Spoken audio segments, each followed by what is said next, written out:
जय हिंद दोस्तों, मेरा नाम है अमित बजाज और आज हम एक क्लास का आरंभ करने वाले हैं जो कि क्लास 11 के लिए बहुत ही फ़ायदेमंद होगी। और इस क्लास में जो टॉपिक पढ़ने वाले हैं हम, उस टॉपिक का नाम है जीव जगत का वर्गीकरण। तो वर्गीकरण हम जीवों का क्यों कर रहे हैं, क्या कारण रहा, क्यों ये चीज़ें आई कि हम इस चीज़ का वर्गीकरण करें। सबसे पहली बात तो यही तो एक मुद्दा उठता है।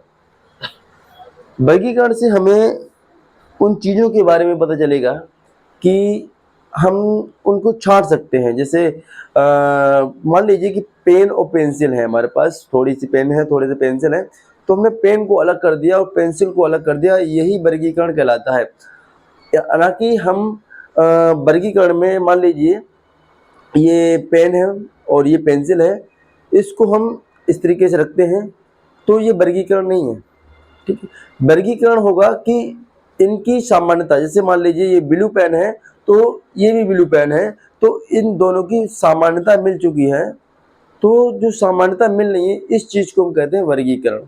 ठीक है, हम ऐसे ही वर्गीकरण नहीं कर सकते हैं, कुछ ना कुछ सिमिलरिटी होनी चाहिए, तभी उस चीज़ की हम वर्गीकरण कर सकते हैं। मेरे दोस्तों, जाहिर है कि आप इस चीज़ को हम समझ सकते हैं कि कुछ ना कुछ हमें समान दिखना चाहिए, तभी हम उस चीज़ को वर्गीकरण कर सकते हैं। हालांकि वर्गीकी और वर्गीकरण में बहुत अंतर है, वो आगे चल के आपको जरूर बताएंगे। ठीक है, तो सबसे पहले वर्गीकरण की बात सर्वप्रथम सबसे पहले वर्गीकरण की बात हमारे अरस्तु भैया ने की थी। अरस्तु भैया ने की थी। तो आप अरस्तु के बारे में तो जानते ही होंगे, अगर नहीं जानते हैं तो एक छोटी सी बात देख लीजिए आप। सॉरी, अरस्तु ने एक किताब लिखी थी जिसे हम बायोलॉजी के नाम से जानते हैं, और इसी को हम क्या कहते हैं कि अरस्तु को ही हम बायोलॉजी का पिता कहते हैं। बायोलॉजी का पिता हम किसे कहते हैं? अरस्तु को ही कहते हैं। इन्होंने दो भागों में इसे बांट दिया, दो भागों में बांट दिया, यानी कि पादप को अलग कर दिया और प्राणी को अलग कर दिया था। पादप को उनकी आकारिकी यानी कि उसके स्ट्रक्चर, जो उनकी संरचना है, उसके आधार पर निर्माण दिया। उन्होंने कुछ ज़्यादा उसमें डीपली नहीं गए। उन्होंने देखा कि ये पेड़ है, ये पौधा है, इसको एक अलग वर्ग में डाल दो कि ये पेड़ पौधा है, तो इसे इन्होंने एक शाख, एक वृक्ष और एक झाड़ी के रूप में दर्शा रखा है।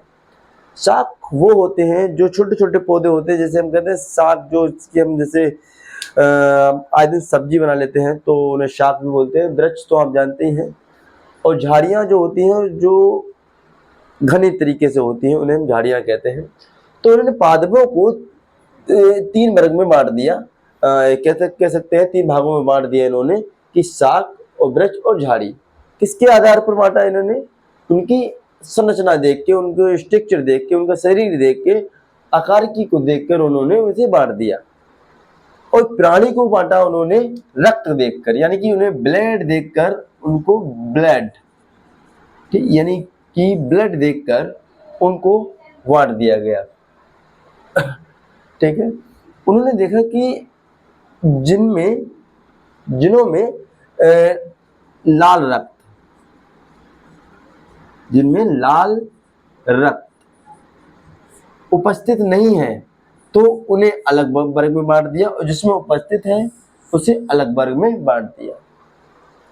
तो मेरे दोस्तों, एक बात बताइए आप लोग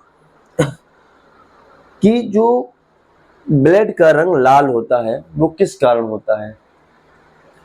जाहिर है कि आपने इन चीज़ों, छोटी छोटी चीज़ों के बारे में जानकारी ली होगी, तो आप कमेंट बॉक्स में ये चीज़ बताएंगे कि ये लाल रक्त जो होता है ब्लड का, वो किस लिए, किस कारण होता है और किस तरीके से होता है। ये चीज़ हम बता सकते हैं किस कारण से होता है, कि कौन सा पिगमेंट होता है, सब थोड़ी कौन सा पिगमेंट होता है और किस कारण होता है। ठीक है, हालांकि हम बता देंगे थोड़ी देर में इसको भी। तो उन्होंने लाल रक्त के आधार पर, जो उनमें उपस्थित था लाल रक्त, तो उसके आधार पर बांटा, और जिसमें उपस्थित नहीं था उसके आधार पर उन्होंने बांट दिया। तो लाल रक्त जो होता है मेरे दोस्तों, मैं बता दे रहा हूँ, लाल रक्त जो होता है वो हमारे शरीर में आयरन के कारण होता है। ठीक, आयरन के कारण होता है। आयरन का सिंबल मैं भूल गया, IR ही लिखते हैं शायद, मैं लिख दे रहा हूँ, पूरा लिख दे रहा हूँ, आयरन। ठीक है, आयरन के कारण। और आयरन में क्या होता है वो, सॉरी, आयरन के कारण। और जो प्रोटीन होती है ना, जिसके कारण ये लाल रक्त होता है, तो होता है हीमोग्लोबिन के कारण। किसके कारण मेरे दोस्तों? हीमोग्लोबिन के कारण।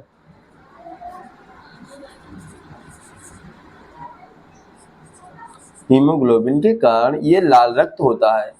और हीमोग्लोबिन में क्या पाया जाता है? आयरन। ठीक, कारण क्या है? हीमोग्लोबिन के कारण होता है लाल रंग खून का, और हीमोग्लोबिन में पाया जाता है आयरन। ठीक है, तो उसके आधार पर इन्होंने दो वर्गों में बांट दिया। उपस्थिति के आधार, मतलब जिसमें लाल रक्त पाया जाता है उसमें, उसके आधार पर, और इसमें नहीं पाया जाता उसके आधार पर।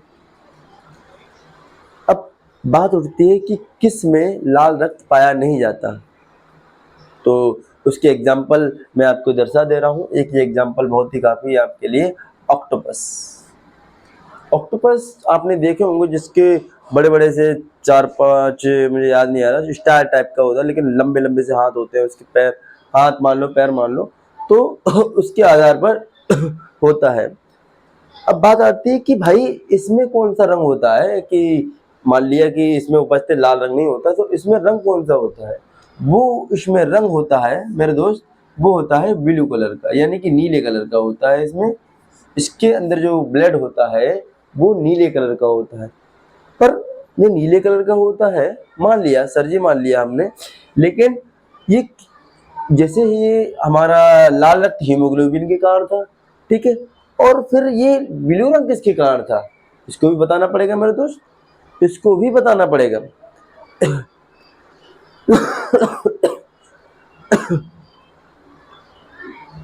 इसमें आयरन की जगह, यानी इसके आयरन की जगह क्या होता है मेरे दोस्त? कॉपर होता है। इसको हम CU के तरीके से दिखा देते हैं। CU इसका सिंबल होता है कॉपर का। इसको, इसमें क्या होता है? कॉपर। ठीक है, आयरन की जगह इसमें क्या होता है? कॉपर। और इसमें कौन सा प्रोटीन पाया जाता है? यह भी बात है। इसमें पाया जाता है हीमोसाइनिन। कौन सा पाया जाता है? हीमोसाइनिन। तो हम लिख दे रहे हैं हीमोसाइनिन।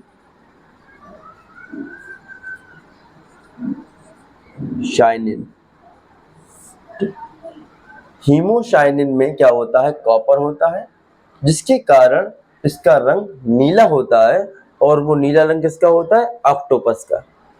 अगर मैं आपसे एक क्वेश्चन पूछूं कि मनुष्य में कौन सा रंग होता है, जो ब्लड का रंग होता है, मनुष्य में कौन सा रंग होता है, तो आप बता देंगे कि लाल रंग होता है। ब्लड का रंग कैसा होता है? लाल रंग होता है। किसके कारण होता है? हीमोग्लोबिन के कारण होता है। हीमोग्लोबिन में क्या पाया जाता है? वो पाया जाता है आयरन। ठीक, ऑक्टोपस का नीला रंग, ब्लड का नीला रंग किसके कारण होता है? हीमोसाइनिन के कारण। और हीमोसाइनिन में क्या पाया जाता है? कॉपर। ठीक, इन्होंने इसको बांट दिया था। अब बात करते हैं कि इन्होंने इसको बांट दिया, अब तो बात पूरी बात हो गई थी यहाँ पर कि इस तरीके से बांट दिया, लेकिन अभी भी कुछ आगे चल के कुछ ना कुछ वर्गीकरण में कुछ ना कुछ कमियां आई, कि इन्होंने बांट दिया कि आकारिकी के आधार पर, लेकिन इन्होंने सिर्फ वृक्ष और पादपों को, प्राणियों को बांट दिया। लेकिन हमें बात करनी है, इन्होंने स्वपोषी और परपोषी के आधार पर नहीं बांटा, इन्होंने सीधे सीधे वृक्ष को और प्राणियों को बांट दिया। इसके बाद अपने आए कैरोलस लिनियस। ये कैरोलस लिनियस ने द्विजगत पद्धति दी। कौन सी पद्धति दी? दो जगत पद्धति। द्विजगत पद्धति में इन्होंने इसी वर्गीकरण को प्लांटी और एनिमेलिया के नाम से बांट दिया। प्लांटी में रखे अपने पादप, और एलिमेनिया में रखे अपने प्राणी। क्या रखा? प्राणी। तो बात ये करते हैं हम कि इन्होंने बात तो वही कर रहे हैं, ये भी इन्होंने भी पादप में बांटा, सॉरी इन्होंने भी पादप में बांट दिया और इन्होंने भी प्राणी में बांट दिया। इन्होंने भी पादप नाम अलग कर दिया, प्लांटी कर दिया, इधर एलिमिलिया कर दिया इसका नाम। बात तो हमें समझ में आ गई भाई सर जी, हमें बात सब बहुत अच्छी तरह समझ में। लेकिन एक बात, इन्होंने कोशिका भित्ति के आधार पर बांटा, इन्होंने कोशिका भित्ति के आधार पर इन्हें बांट दिया कि जो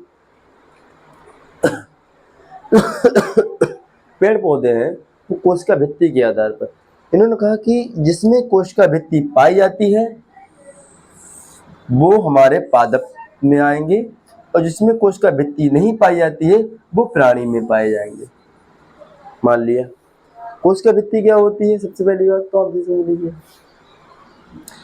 आपने पेड़ देखा होगा, इसको हम इस तरीके से कट करते हैं तो इस तरीके की संरचना आती है।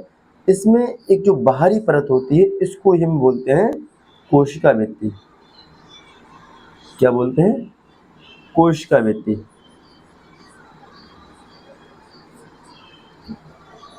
जो बाहरी परत होती है उसको हम बोलते हैं कोशिका भित्ति। ये जो है पेड़ पौधों के लिए, हमारे जो पेड़ पौधे होते हैं उनके लिए ये रक्षा करती है और सख्त प्रकार की होती है, ये सख्त प्रकार की, मतलब कठोर प्रकार की होती है। अब बात करते हैं कि चलो भैया इनकी भी बात मान ली मैंने कि इन्होंने कोशिका भित्ति के आधार पर बांट दिया, ठीक। अब कोशिका भित्ति के आधार पर बांट दिया, लेकिन इन्होंने क्या किया, जैसे मतलब कवक, जो कवक होता है अपना, जिसे बोलते हैं फंजाई, कवक, कवक में कोशिका भित्ति होती है काइटिन की, और पादप में जो होती है वो कोशिका भित्ति होती है सेलुलोज की। अब तो ये भाई मार खा गए, यहाँ पे ये मार खा गए कि इन्होंने अभी बांट दिया था, लेकिन मैंने पहले ही बोला वर्गीकरण हम तभी करेंगे जब उसमें सामान्यता पाई जाएंगी। लेकिन इसमें तो इनकी कोशिका, कवकों की कोशिका भित्ति काइटिन की पाई गई और पादपों की कोशिका भित्ति सेलुलोज की पाई गई। बहुत ही अंतर था। जो पादपों की कोशिका थी वो कैसी पाई गई? सेलुलोज की पाई गई।